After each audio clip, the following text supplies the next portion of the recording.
Okay, modelers, so today we're going to be going through our Airfix RAF bomber resupply set from Airfix, and as you can see on the box art here, there's quite a bit of stuff in this. It looks really nice from the box art.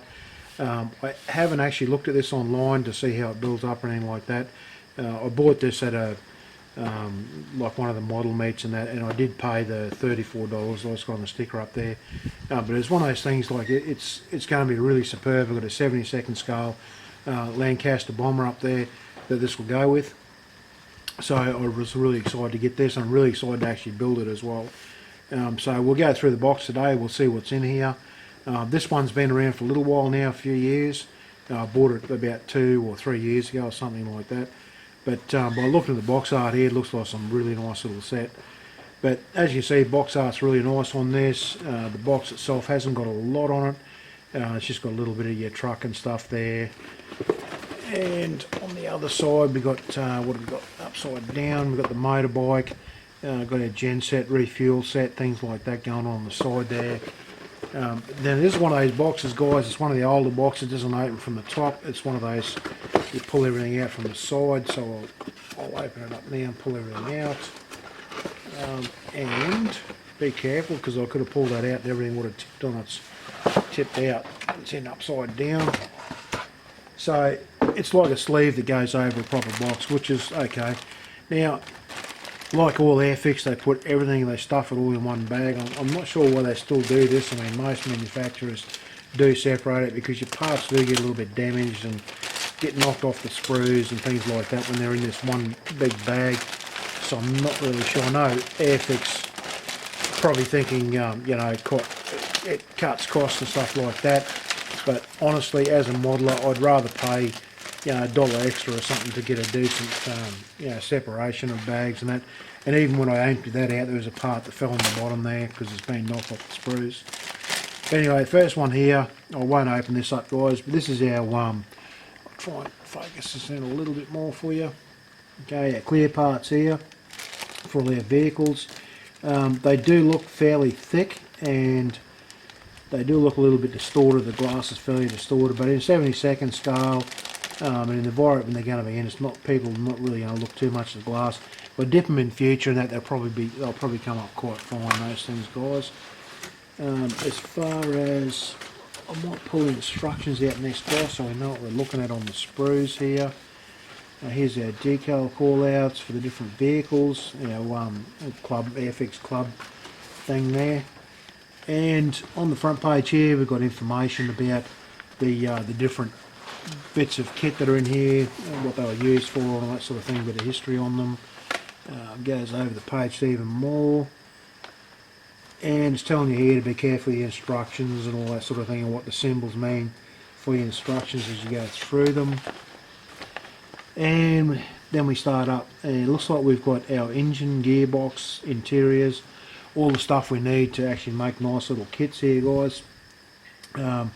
And looking down here, when you put this onto the tray, onto the tub, on the chassis, it looks like they're big chunky pieces that everything's moulded into it. It's not like they're little fine detail things like you'd expect in Dragon or Italy or something.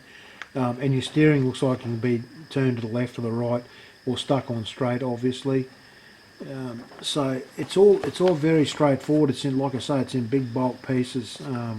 Here's our bonnet going together here in 3 pieces, so obviously you can have one side lifted up if you want to show off the engine and stuff like that. Doors going on after that, side windows and the canvas roof onto the truck. Then we've got the back going on for our fuel carrying mechanism, or a fuel carrying tank and stuff like that, and where it's going to sit. Again, it's just big parts, guys. It's not like it's built in little pieces. It's all fairly, you know, straightforward. Here's our tray going onto the back here now, or looks like here's your options. You can put a tray on the back with, you know, ammo crates or whatever you want on there, or a canvas roof, or put your fuel tank on the back of it. I'd probably have the fuel tank on there for obvious reasons. It's going to be the truck that's fueling the aircraft up on the runway. Starting a second vehicle here, the smaller one now, the smaller truck. Again, you're starting with your tray, chassis, It's all built in bulk parts. Again, the bonnet's done in separate parts there, guys, so you can have it posed open, but it doesn't look like there's any engine in this one, so you're not going to want it posed open anyway. It's all going to be closed. Interior detail is very sparse. Looks like there's a decal goes on there for your instruments. So yeah, it's very, very plain, but in 70-second scale and sitting underneath an aircraft that it's working on, it's going to be ample for what we want. Again, you can pose your wheels left or right or straight on. I think all the wheels are moulded plastic. I don't think they're rubber separates or anything like that. And again, you can have an open tray, or you can put a canopy over it. And then we're starting on our tractor, our tow tractor for our ammunition towing. And again, it's built up in big chunks, guys. It's the whole front of the tractor there with the engine and the fuel tank and the guards going together in two pieces, and that's it. So it's very, very plain, but again, for what we need, it's going to be fine. The tyres going on, steering wheel, things like that. And then we've got our main fuel tank going together over here. The fuel tank goes together in two separate pieces, so there might be a seam there you'll have to clean up. Then it just sits onto your chassis with the firewall.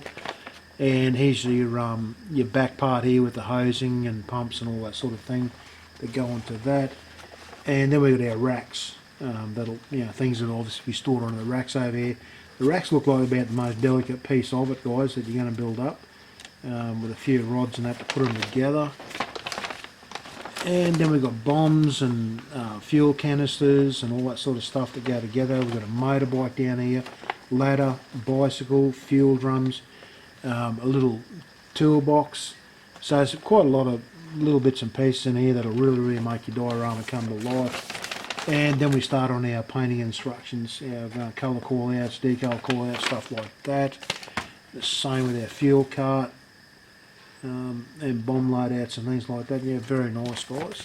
And looking at the decals here for our bombs and all that, some really nice decals going on here. They are a little bit raised off the paper, I can feel that, but hopefully they're not too severe. They should work out fine for what we want. Okay, so we'll go through the sprues now. I'm not going to be exactly sure which sprue relates to what vehicle. This one here looks like our fuel tank on our little truck.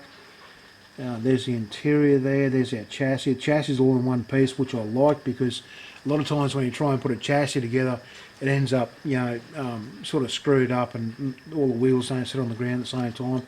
If it's in one piece like that, you shouldn't have that hassle. The tyres look really nice. They've got a flat piece underneath, so it'll sit down nice and low, but there's actually a load on it. Diffs are in one piece, so quite nice. All our canvas parts have got that ripple in them to make it stand out. And it's not like they're uniform. There's 3 ripples there, 2 on that side, so it should look quite nice. Same on these main ones up here. There's a nice ripple going up the middle, that sag where it'll sag in. Motorbike here looks like 3 pieces.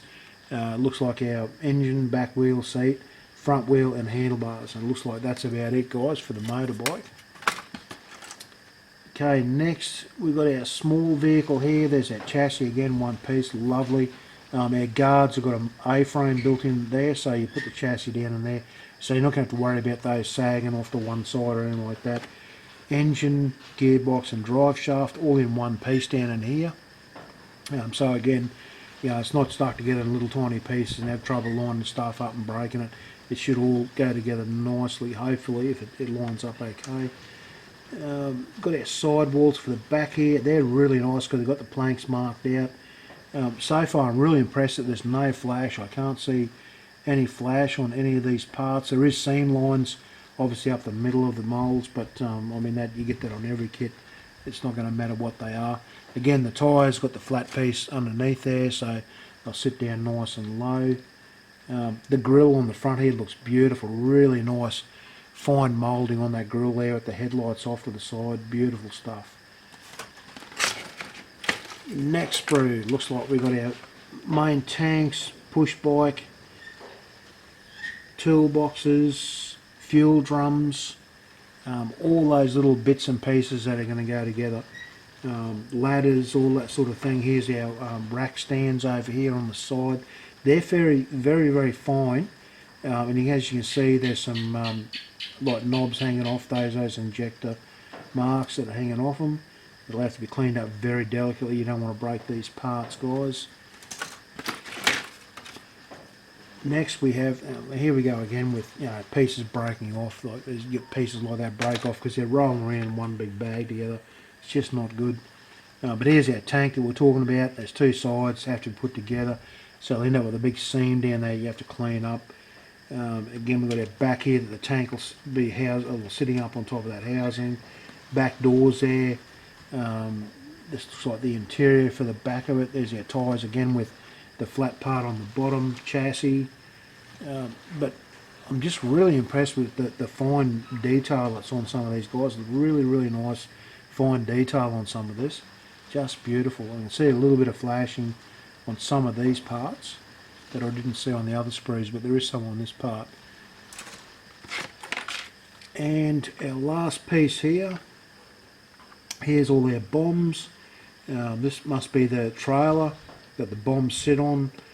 Part of the tractor. Well, actually this might be part of the tractor maybe, I'm not sure, but you can see the tractor front end here, back end, steering wheel, all that sort of stuff that goes on the tractor there, the tractor tyres. And here's all our bombs, guides for the back.